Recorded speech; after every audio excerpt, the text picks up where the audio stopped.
The heavy steel door of airlock 4 did not open. It split down the seam with a sharp crack like breaking bone. Lieutenant Vane jammed his boot into the gap before the seal could lock down. Air hissed out past his teeth, carrying the smell of burnt copper and old ice. Behind him, 300 human soldiers stood pressed shoulder to shoulder in the dark maintenance pipe, their breathing fast and hard in his helmet receiver.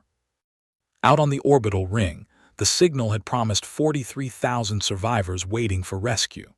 The human fleet had burned half its fuel jumping straight into enemy space to reach them. But when Vane pulled his visor torch up, there were no survivors. There were only 4,000 alien peacekeepers in white ceramic armor, standing over rows of empty supply crates. They were loading the last of the food shipments onto their own long-range haulers. The peacekeepers had called human high command 6 hours ago. They had reported a local famine. They had asked for assistance. It was all a lie to draw the human relief fleet away from the home worlds. Vane tapped his wrist display twice to broadcast the visual feed directly to the command ship hovering 3 miles off the station rim. His captain's voice came back instantly, cold and flat. "Vane, confirm the count."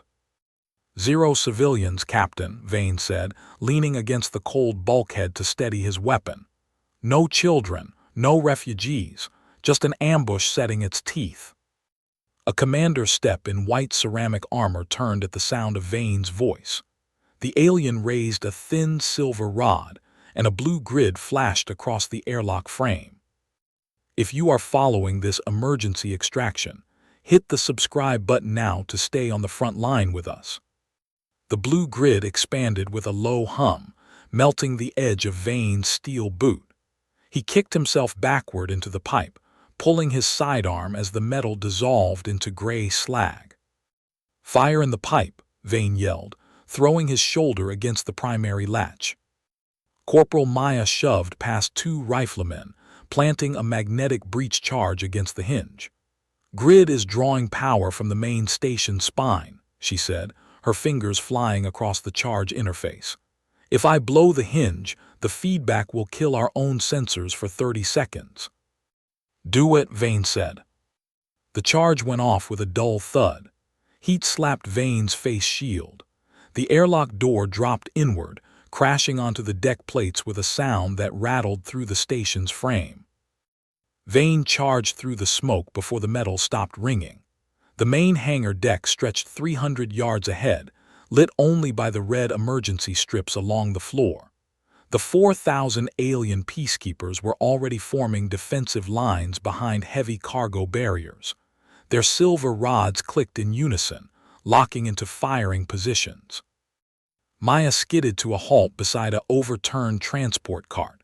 She pointed toward the far wall, where a massive data conduit ran toward the central tower. "They aren't just taking the food," she shouted over the growing hum of alien weapons. "Look at the routing cables. They're downloading our fleet encryption keys through the docking umbilical." Vane raised his rifle and fired a short burst into the nearest power junction. The junction erupted in white sparks, severing 3 of the fat black cables. An alien officer stepped forward from the front barrier. Its voice came through the station speakers, synthesized and polite. "Human units, lay down your arms. You are trespassing on a sanctified trade depot. Your fleet will be dismantled according to protocol." "We didn't come for a protocol," Vane said into his comms. He signaled his squad to spread along the left catwalk. "Maya, take 3 men and cut that umbilical before they finish the transfer." Maya nodded, motioning for 2 heavy gunners to follow her up the access ladder. Vane drew a pulse grenade from his chest rig. He pulled the pin with his teeth and threw it low across the polished deck plates. The grenade skidded past 2 ceramic barriers and stopped directly beneath an alien weapons rack. No sound came from the burst, no fire filled the air, no warning echoed through the hall.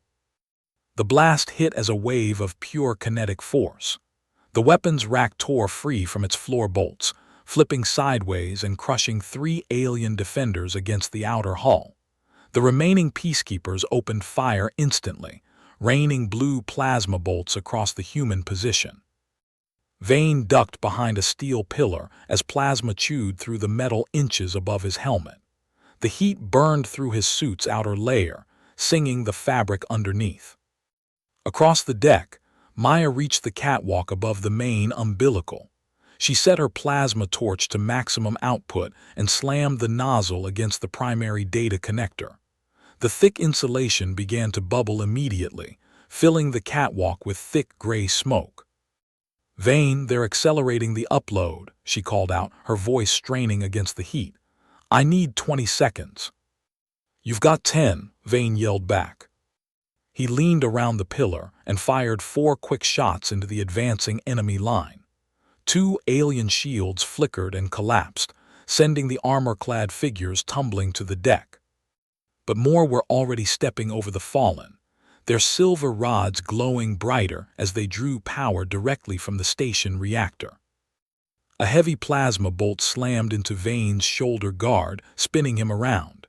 He hit the deck hard, his rifle clattering across the slick metal floor. His suit warning light flashed red, signaling an outer hull breach over his collarbone.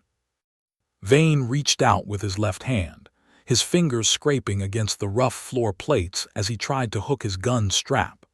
An alien soldier stepped over the transport cart 10 feet away, raising its rod directly at Vane's head. A sudden streak of red tracer fire tore through the alien's chest plate from above. Maya dropped from the catwalk railing, landing heavily on the transport cart before springing down beside Vane. She grabbed his harness and dragged him behind a fallen beam just as a salvo of plasma tore through the air where he had been lying. "Data cable is half cut," she breathed, her face covered in dark soot. But their squad leader just locked the override terminal from the central control box.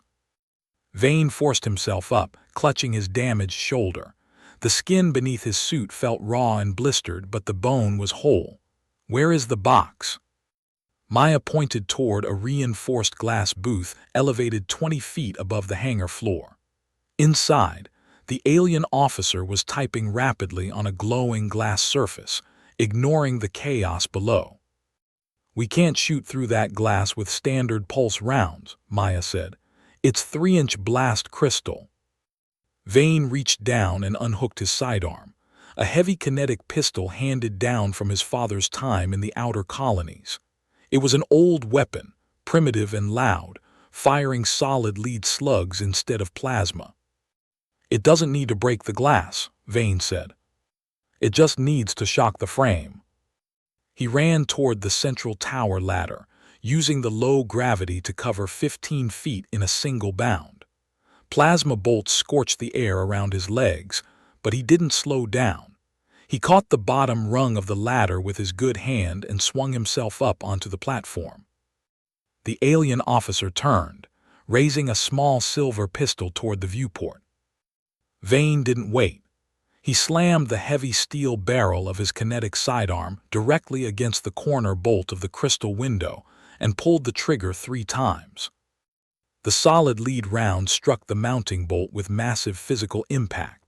The reinforced frame didn't shatter, but the sudden mechanical shock sheared the steel pins holding the window to the wall. The entire 300-pound glass panel buckled inward, crashing onto the control console and crushing the officer's arm against the terminal.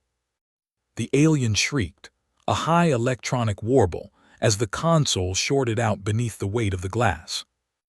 Down on the floor, the blue umbilical cable snapped with a loud crack, spitting green fire as the upload failed completely. The primary screen on the terminal flashed red, displaying a single line of human text, "Transfer terminated." Vane stepped over the frame, kicking the silver pistol away from the officer's reaching hand.